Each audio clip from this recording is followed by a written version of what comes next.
Bonjour à tous et bienvenue pour la critique sans spoiler de Captain America Civil War.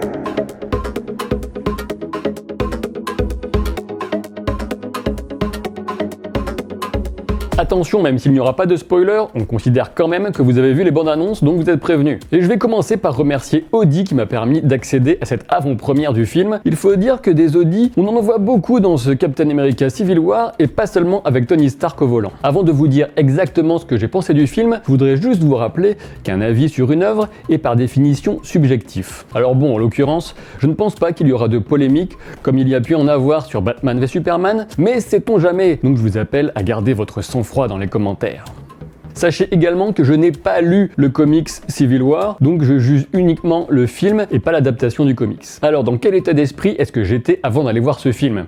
Eh bien j'étais très excité. Et oui, j'avais lu plein d'avis positifs, et en plus il faut savoir que j'adore Captain America Winter Soldier. Et ce film avait été réalisé par les frères Russo qu'on retrouve derrière la caméra pour ce Captain America Civil War. Pour entrer dans le vif du sujet, je pense pouvoir dire qu'à mes yeux, ce Captain America Civil War est le meilleur des films Marvel, sachant que mes autres Marvel préférés sont plus ou moins dans l'ordre: Winter Soldier, le premier Iron Man, les Avengers et enfin les Gardiens de la Galaxie. Forcément, quand on arrive dans une salle de cinéma avec de telles attentes, le risque de déception est très grand. Mais là, c'était vraiment la grosse claque. J'ai adoré Civil War, c'est une grande réussite et ce à plusieurs niveaux. Alors oui, forcément, ce troisième Captain America a quelques défauts que j'évoquerai plus tard, mais commençons d'abord par ses nombreuses qualités. Tout d'abord, Civil War est parfaitement rythmé. Si on apprécie au moins un peu les films d'action au sens large, il me semble impossible de s'ennuyer pendant ce film de 2h30. L'enchaînement des scènes est d'une fluidité parfaite. J'insiste sur ce point car c'était un défi difficile à relever avec autant de super-héros à l'écran. Cette grande qualité de montage et de narration permet aux spectateurs de s'investir dans le film. Pour vous dire, la seule chose qui m'a momentanément sorti de l'histoire, ce sont les exclamations et les applaudissements de la salle à différents moments marquants. Oui, clairement, les gens présents à cette avant-première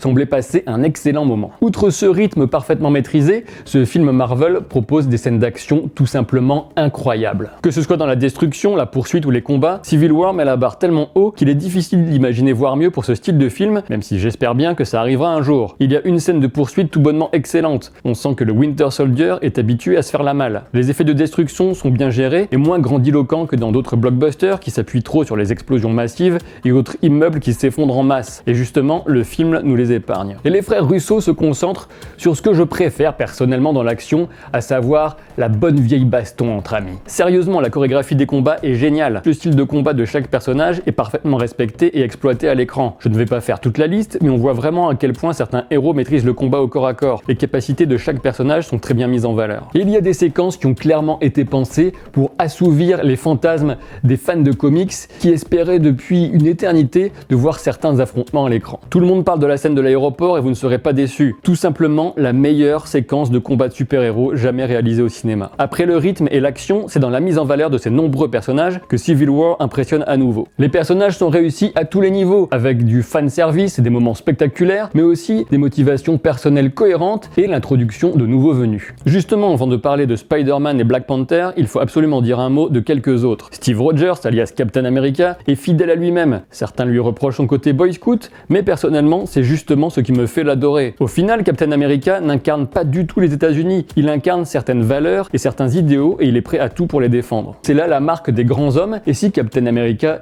existait actuellement à notre époque, je pense qu'il ferait campagne contre Donald Trump. Mais bon, je m'éloigne du sujet. Dans ce film, on découvre vraiment le potentiel de Scarlet Witch au cœur de l'action, et on a même un peu l'occasion d'approfondir le personnage, resté trop superficiel dans Age of Ultron. Quant à Vision, il est tout simplement excellent. Paul Bettany trouve un équilibre dans l'interprétation d'un personnage qui aurait facilement pu sombrer dans le ridicule. On sait que Vision est ultra puissant, et on le voit, mais il a aussi de bonnes raisons de retenir ses coups. Black Widow est toujours aussi badass et intelligente. Quant à Ant-Man, difficile de ne pas adorer tout ce qui concerne son intervention dans le film. On peut en dire tout autant de Black Panther et Spider-Man, mais pour des raisons bien différentes. Black Panther fait vraiment plaisir, certains craignaient pour l'apparence de son costume. Personnellement, j'ai trouvé très convaincant à l'écran. Le personnage est introduit de façon pertinente et clairement les réalisateurs font honneur à ce héros du début à la fin. Ce qu'on découvre donne très envie de voir le film Black Panther prévu pour 2018. D'autant plus que c'est Ryan Coogler qui en sera le réalisateur et co-scénariste après l'excellent spin-off de Rocky Creed, un film que je vous conseille absolument. Le changement de tonalité est total entre Black Panther et Spider-Man, mais la réintroduction de Peter Parker dans l'univers Marvel est dans l'ensemble une grande réussite. Sans en dire trop, sachez que vous verrez Spider-Man dans 2 scènes. J'ai vraiment envie d'en dire plus, mais je ne peux pas puisque c'est une critique sans spoiler. Je peux juste vous dire que vous ne serez sans doute pas déçus par la première scène et certainement pas par la deuxième. Pour en finir sur les personnages, il reste un point essentiel à aborder, celui de leur motivation. Et le spectateur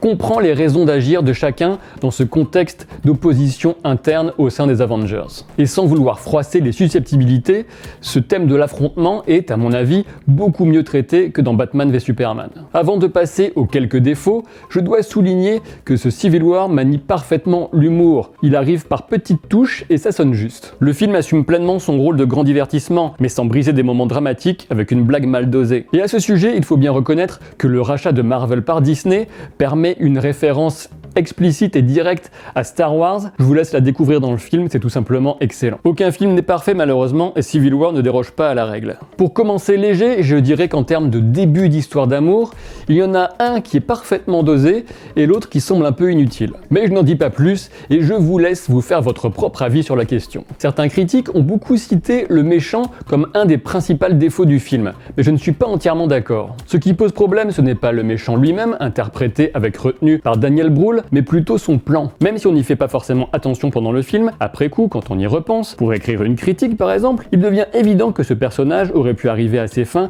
beaucoup plus rapidement et simplement. Son plan manque de logique et c'est un peu dommage. Rassurez-vous, c'est loin d'être suffisant pour gâcher le film. Non, ma réserve la plus marquée porte sur autre chose. Civil War pourrait décevoir certains de par son incapacité à prendre de grands risques. Et oui, je m'attendais à un impact plus fort sur l'univers Marvel, mais au final, les effets des événements du film sont certes importants, mais peut-être en dessous de ce qu'on pouvait espérer. Vous l'aurez compris, je vous encourage fortement à aller voir ce Captain America Civil War, c'est tout simplement un des meilleurs films que j'ai vu depuis longtemps. Alors oui, je sais que certains sont profondément allergiques à la notion de comparaison entre les films, mais de mon point de vue, il me paraît vraiment beaucoup mieux réussi que le Batman v Superman. Et je dis ça en tant que grand fan de Batman, mais il faut bien reconnaître que Marvel a eu 8 ans depuis le premier Iron Man pour bâtir pas à pas son univers. Et c'est justement ceux qui ont suivi le développement de tous ces personnages au fil des années qui profiteront le plus de l'expérience offerte par Civil War. Voilà pourquoi, pour pleinement apprécier le film, je vous conseille d'avoir vu au minimum Captain America Winter Soldier et les 2 premiers Avengers. Et voilà qui laisse imaginer de grands moments pour la suite, surtout que les mêmes réalisateurs reviendront pour The Avengers Infinity War 1 et 2. Et voilà, cette vidéo est terminée et j'attends que vous donniez vos propres avis dans les commentaires pour qu'on puisse en discuter. Je vous dis à très bientôt pour de nouvelles aventures.